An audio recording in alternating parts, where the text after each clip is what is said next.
Hey guys, it's Angel and welcome to Alton Rhine here in Switzerland. Now, we're here with the much awaited Black Square B60 Duke. Now, we're looking at the Turbine Duke today.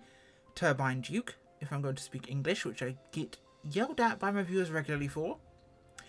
We're just looking at the turbine model because right now this is the one I have bought. This is £33 on Justify's website, as is the Piston Duke if you want the piston version. I'm going to be just reviewing one of them because I can't justify buying two. I'm buying this out of my own money. I can't justify buying two, really, as much as I want them both. Not right now, at least. Welcome to being an adult.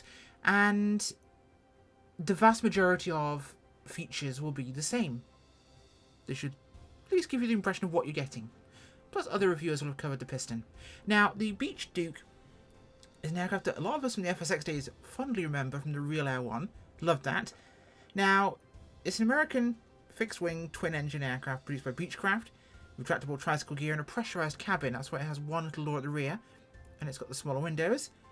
Now, we've got two turbocharged piston engines, or, in this version, turboprops. Now, development of the Beech 60 started in 1965, and it was done to fill a gap between the Baron and the Queen Air, and obviously then the King Air above that. Now, it first flew on December 29th, 1965, 6th even, and it was first type rated in 68. So it has club seating, and it's got a portside air stair, so the club seating is forward and back facing there. Came into the market in 1970, big advancement of course, it's pressurized, it's faster, much tougher construction, turbocharged engines, improved elevators, and there were not a huge number of them. There was 596 built, but they were popular. Now, some are been modified by Rocket Engineering of Spokane, Washington, replacing those Lycoming engines with a pair of Pratt & Whitney PT6A engines, either 21 or 35s, and it's called the Royal Turbine Duke conversion, and that's what we're looking at today. Of course, used by corporate and private owners, of course, around the world. Now, the specifications of the piston version, a lot of these speed limitations are affecting, of course, the turbine too. Now, this is based on two Lycoming TIO 541 engines, which put out 380 horsepower. You would get a maximum speed of 248 knots at 23,000 feet, 178 knots at 20,000 feet, 45% power, which is very efficient, stall speed of 73 knots, VNE of 235. Range on that one, of course, is 1,200 nautical miles with a 45-minute reserve. Now, these, of course, are details for the piston variant. If I was to look back at the manual from Just Flight from them and Black Square, I should say, I will look for the specifications specifically for performance. Here we are. So, max cruising speed 320 knots, true airspeed for the turbine. Normal cruising 290. Economy 225. Max takeoff distance is 1,000 feet. Takeoff ground roll 820. Landing ground roll 400 feet. Landing distance 850, so pretty impressive performance actually for this aircraft. And we're looking for our V speeds. We're looking for a stall speed of 80 to 70 knots. Okay, so it's very similar to what we had with that version. Like I said, $33.99 on JustFlight's website. I picked this up today, and we're going to take a quick look at it. So, first things first, we're just going to open the tablet because I want to pop a couple of features on here. Baggage door, by the way, at the front there. Tablet's down here. And yes, a Black Square aircraft with a tablet is a cool addition here. Cabin. And I want to go to, options.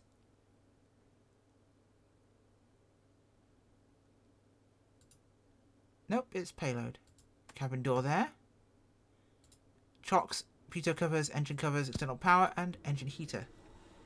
And now we'll go outside and take a look at the features. So we get an aircraft with a lot of candy. Oh, that's... Why am I not moving? Oh, I do love it when things don't go right, don't we? Yes, we do. How do I go up? Well, this is awkward. The drone system has... Oh, there we go. There we go. I was just too slow on the sensitivity. Texturing wise, very clean, very smooth. Rivets are nice and subtle as they should be. You just see panel gaps there, which is plausible. Nice little details here. Now, Black Square have made very pretty aircraft in the past, very well made aircraft. And judging by this, I mean, that looks like actual rubber versus metal. Really nicely done there. We've got our power cart. We have the engine heater here. The propane bottle. Now my battery power should be off. Got the covers there. Very nicely made detail. Fly past my ugly self there. Into the aft of the cabin. Now we do have, of course, a table we can pull out. We'd fold up the hand guards, or the armrest I should say. Can we close the door from in here?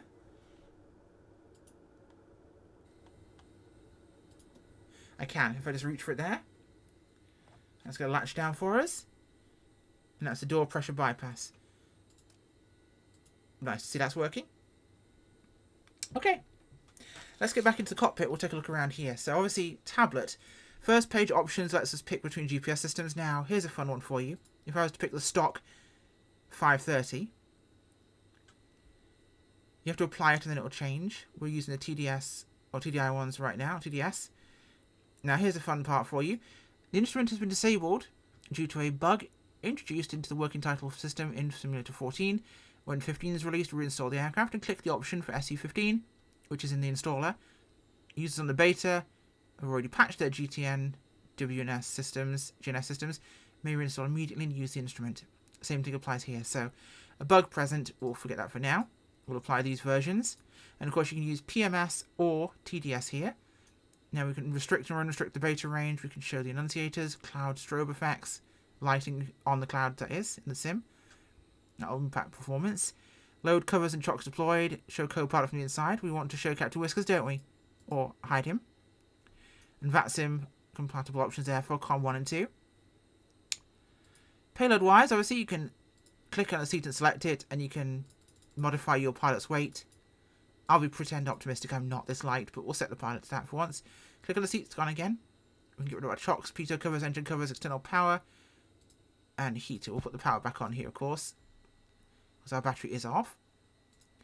Now, we'll look at this once we're actually in thing, but we have FOD we can ingest, and this is actually relative to the surface you're on, so dirt and unimproved surfaces will pick up more FOD, foreign object debris, for the engine, compared to another. Now, my power's actually turned off in the actual sim. My actual controls power's off, so that's... Not sure why that one's stuck on, but we'll leave that on for now as it is. There's a fine. Did not like me doing that. Engines, very similar there. Electrical systems. This shows what's actually on. So if I was to, for example, system failure. Look down on the left-hand side. GPWS, system failure. Thank you. Electric bus 1. I operate the flaps, and you'll see the flap motor light goes on, because the flap motor is in use, so it's drawing power, and it shows you that, which is really neat. Wait till you see the engines on. It's fantastic. Cabin. We can see our pressurization and temperatures here. We can see pulse oximeters. We can see aircraft and cabin altitude relative to each other, and it's all beautifully laid out. If this was in all the other Black Square aircraft, heaven. Of course, failures are here. Now, of course, we do still have in here the engine condition and failures. Am I going to use that mode? Am I? Hell, no. This is much nicer. Much, much nicer. Very well put together by the guys here. So we'll pop this away, and all doors and hatches are closed. We're going to go through our checklists and get ourselves ready to take off here today. As I mentioned, we're at Altenrhein, which is on the Swiss side of... I don't know what the actual lake is called, but it's the same lake that has Friedrichshafen on it. So cockpit pre-flight is done. Control locks removed. They are done. So our controls are free and clear. They are indeed. Seats and seat belts are secured. Cabin door is latched. Nose baggage door latched. Parking brake is set. Landing gear is set to down. We are down.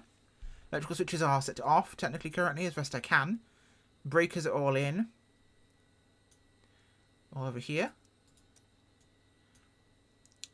Supplemental air bleed is pushed to off. That is pushed in to off. Static air is to normal. That is on normal, not alternate. CO detector, right here.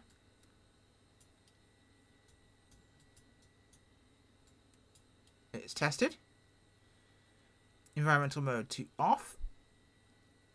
Move this out of the way. We're set to off. Fantastic. Flaps are already up. I checked that. Power leads are flight idle. Propellers are high RPM. Conditions are cut off. Trims are centered. They are centered, as they should be. Fuel selectors to on. They are left on right there. Pre-flight cockpit is complete. Before starting engine, beacon light to on, which is up here. Beacon is on. Master battery is going to go on. Talk about my controls whilst I'm at it. Fuel quantities check. We have fuel. Annunciators test and consider.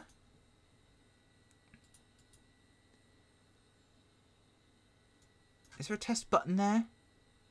Ah, there is, yes. There we go, test buttons. Fantastic. Looking down for our battery selector.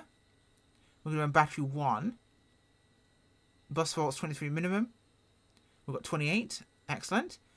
Battery selector 2. And we're drawing 28 again. So, fantastic. Battery selector to both. Okay.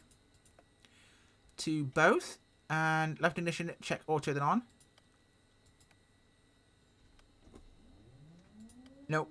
Starter off. Let's not do that, shall we? Draw is fine. So, ignition now to on both sides. Left wing pump check then off.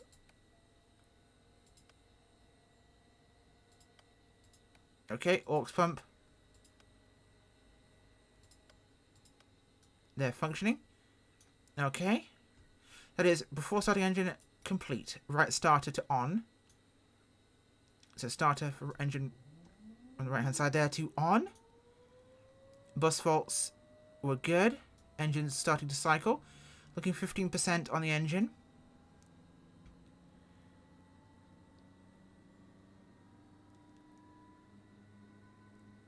Okay, we're looking good.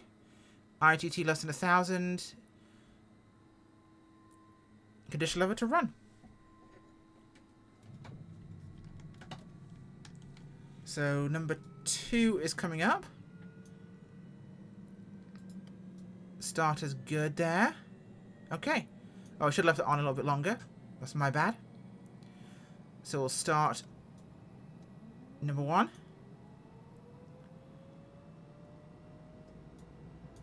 And make sure we select our generator to on now. Everything's coming up here as it should be. And as soon as we get the right numbers, we'll flick this up. I'm loving this so far. It's fantastically made. Okay, we're good to start on number 1.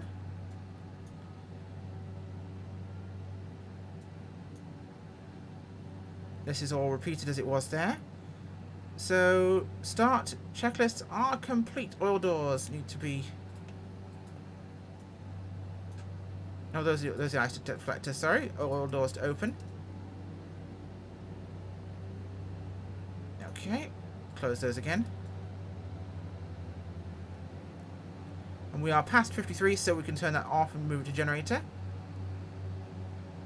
Excellent. Ignitions to off. Ignitions are set to off. Oil doors are set to close. Let's put this back open again. Inverter failure. We haven't set the inverter, so that's fine. Inverter is now on. Inverter is good. Okay, clear the 2 warnings we had. After starts, it's required weather to on standby, so we'll go on. There we go. Avionics to on, inverter to main. Fail extinguished. Cabin mode is required. Release parking brakes check. We'll leave our run-ups for the time being. We'll do the run-ups. We'll make sure we check those. So parking brake is set. Test and consider. They are clear. Compass is slaved and aligned. It is. No, it's not. Oh, we're not getting a nav signal from that. That'll be why.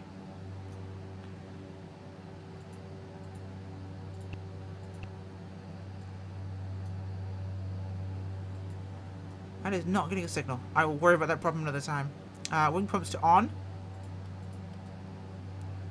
Fuel sector to cross feed. That is down here. Power levels to 2050 RPM.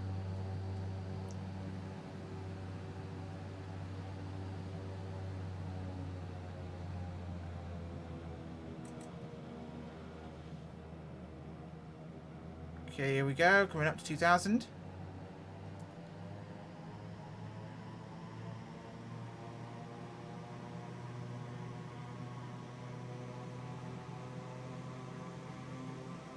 Ease this up. The governor test. We'll hold it at 2000. Or just a little nudge behind it. Let's go 250 wanted, sorry. 2050. Okay, back down.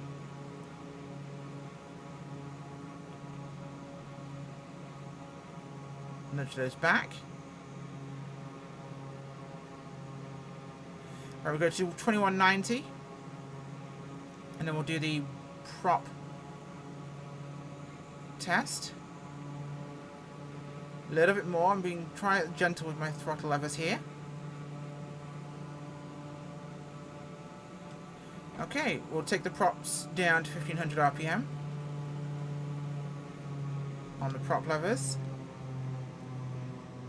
Whilst power's still set there. Looking 1500 RPM.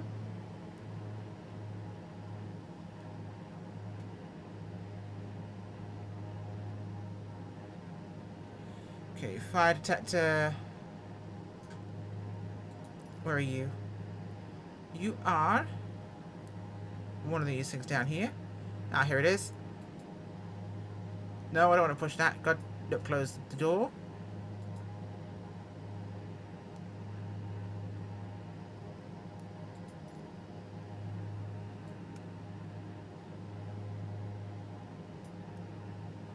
Okay, we're getting load after we reset it. Hold to reset. We're getting correct loading. Good. Cockpit window is closed. That is confirmed. Instrument air is green. We are green. Cabin altitude, fuel elevation. That is good. Oil inlet doors are open. That's okay. Done. Those are correct. Prop heat is already on. Those were both cycling correctly. Propeller heat to off. Good. Fuel selectors to on. Let's make sure those are set back to where they were meant to be.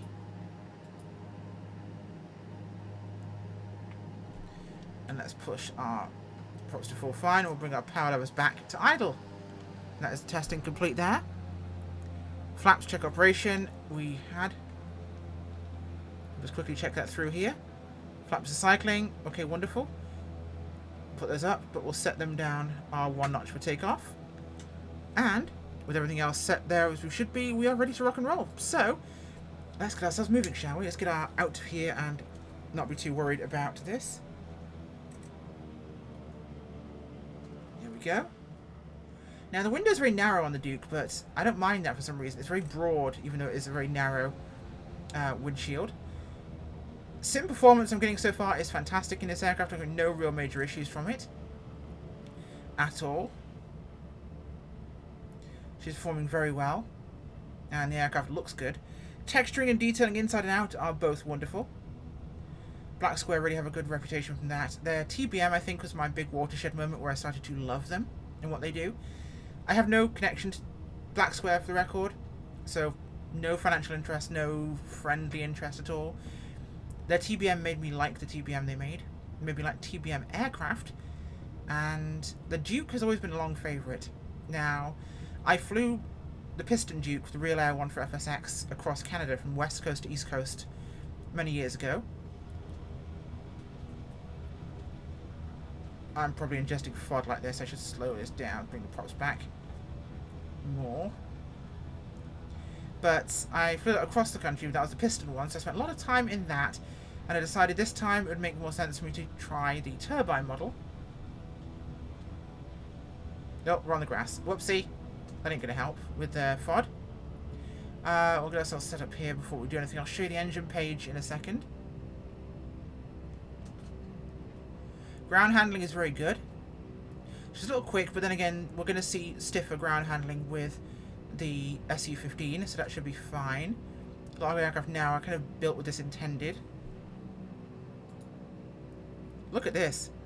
Look at the actual engine's performance here while we do this. Watch me run it up.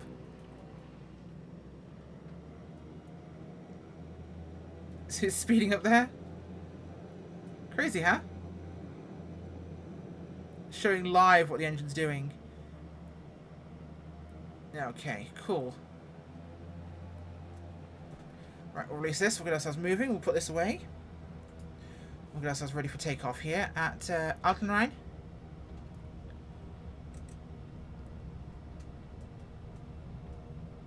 Okay. Oh, there we go. Right, props to full forward. Props are set. Power's coming up.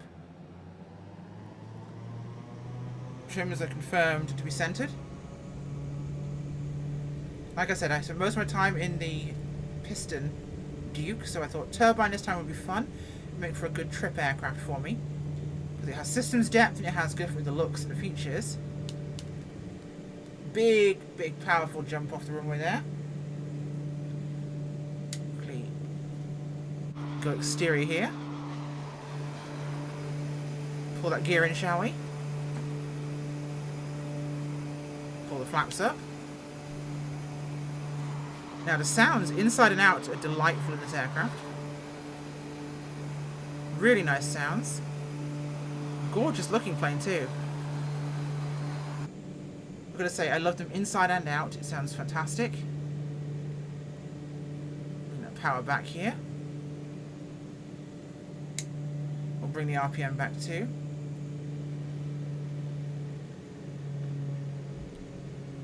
We'll trim her out. We'll head north towards Friedrichshafen, which is where we want to go.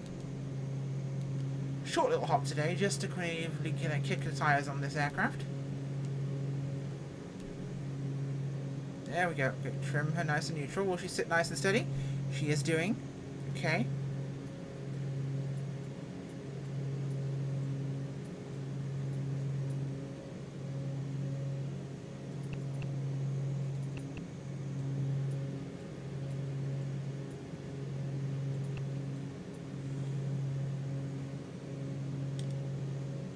EDNY.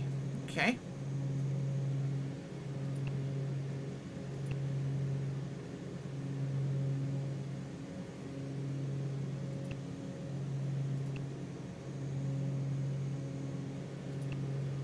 So we want to go to?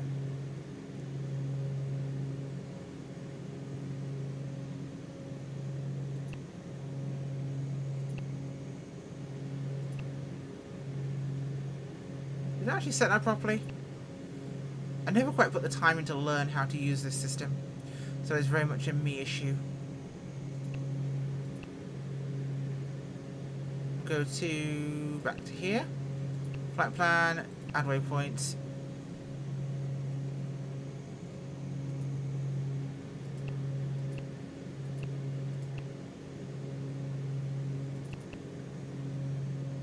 Yep, that'll do, thank you. Oh, bit of altitude here. Turn my head off for a second whilst we mess with the autopilot down here. So let's turn that on. I absolutely most likely pressed something wrong here.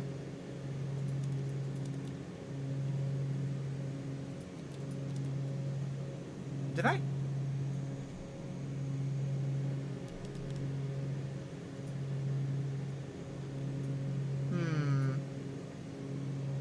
Yeah, definitely something I'm doing wrong with this.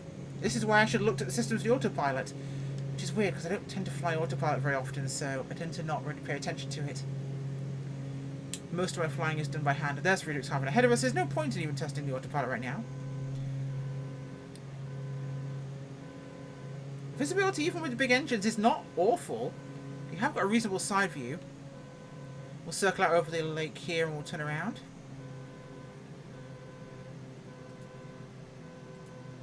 There's most likely something I didn't actually set for the autopilot to function. That is on me.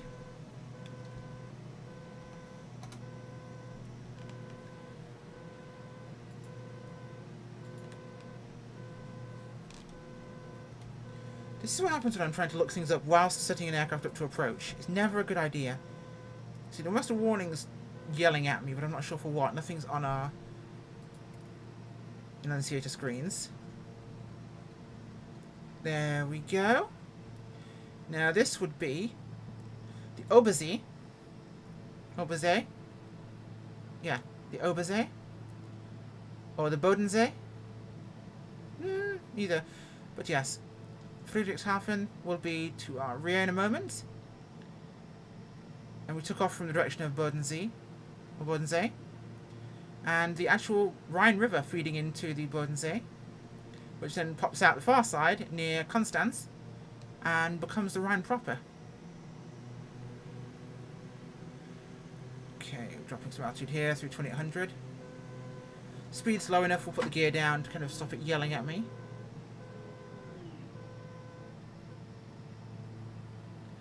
Alright, that's the runway behind us.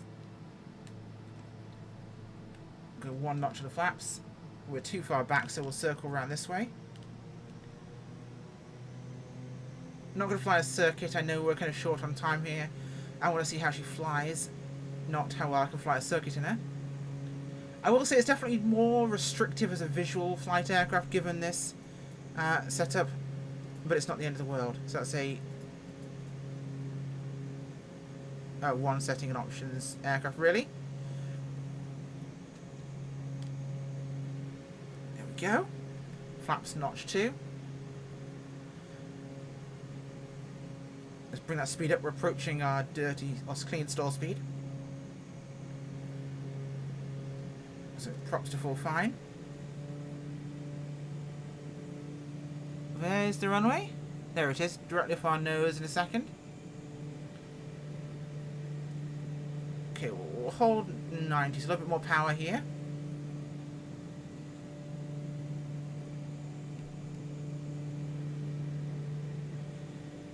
Roll her around. And should make an easy run in here. I've never landed this yet. It's been my first time, and I'm popping open Google Maps so I can look up the names of lakes, because I'm not me if I'm not distracted from everything I should be doing during a flight. Let's pull that power. A little bit too quick there. Okay, as we drop our nose down, we should be able to maintain that with less power.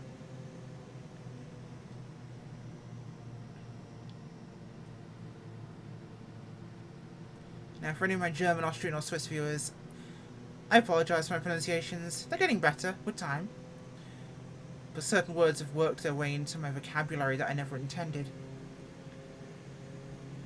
And now I use certain spellings for certain words that sound like the English, but are not. Like, get me to write house now in English, and I automate to H-A-U-S. And 500. thank you. Scheisse has become a very common word in my vocabulary, unfortunately. A little bit of a slip here. There is a 30-second maximum slip limitation on this aircraft. Otherwise it stresses the airframe too much. Okay, we're looking at just under 90 or 85 here, so we'll let this drop down a little bit here. She's very stable here on the approach. I'm only putting a little trim in. A little bit more here as we drop towards 80, a little bit slow. A little bobbly now, but that's because I am on the slower end of this. Which is floating down. No problem. A little bit to the left here. Okay, pull that power out now.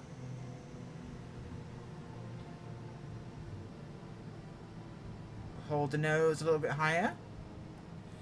Oh, it's lovely.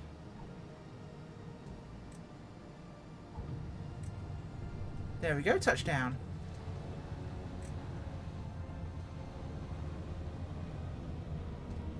There we go. Idle the power out there. Nicely done. That was really easy to land. Very predictable. The turbine simulation, the power delivery feels a lot more accurate. Feels a lot more authentic, more predictable. It doesn't feel like that surging delay that you tend to get in Microsoft a lot. The sounds of the aircraft and the engine sounds themselves are... Let me fix this angle. There we go. Are delightful. Really like the sounds. Even just the atmospheric sounds inside the aircraft itself do sound great. This is what happens when you turn off the head tracking. It's a pain in the backside. Oh, come on. Okay. I had to use a bit of beta to help us stop there. I'll get turned off the runway. So what's my estimation? Obviously I've not looked at the piston model, but the turbine model for sure is a 100% purchase if you are even considering this. It is not cheap, but it is jam-packed with features and options and cool gizmos and gadgets. No FOD ingestion right now.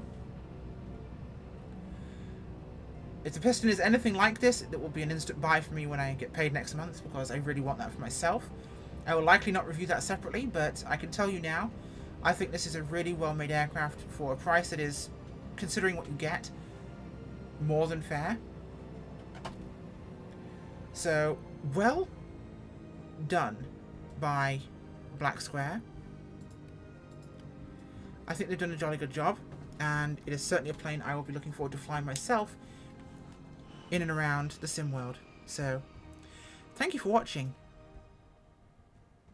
Bye.